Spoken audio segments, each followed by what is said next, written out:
For the first time, scientists have watched water molecules split apart in real time, forming hydrogen and oxygen. But just before breaking apart, the molecules did something completely unexpected. They flipped 180 degrees. This tiny flip actually takes energy, which helps explain why splitting water requires more energy than the theoretical calculations predict. Understanding this process better could lead to more efficient ways to produce clean hydrogen fuel, potentially making it cheaper and even useful for generating breathable oxygen on Mars. Hydrogen has a lot of potential as a green energy source. It can power trucks, cargo ships, and even serve as the only real alternative to fossil fuels in industries like steel and fertilizer production. And when it burns, it doesn't release carbon dioxide, just water. The problem?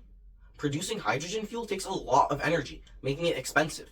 To meet global energy needs, we'd have to produce about 322 million tons of hydrogen fuel every year. But in 2023, we only produced around 97 million tons, and most of it came from fossil fuels.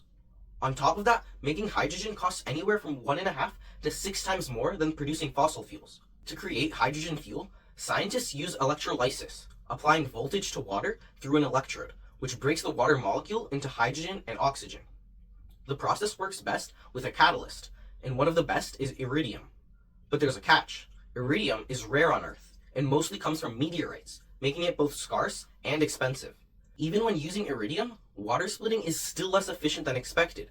Theoretically, the process should only need 1.23 volts, but in reality, it takes closer to 1.5 or even 1.6 volts, adding extra costs and limiting large-scale production.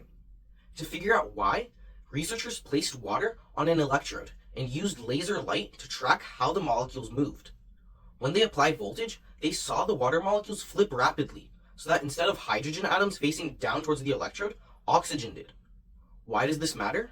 Electrodes are negatively charged, so hydrogen atoms carry a slight positive charge, so they naturally want to face down.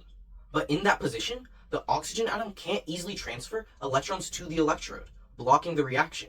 When the voltage gets strong enough, the molecules flip, allowing oxygen to connect with the electrode and making the reaction possible.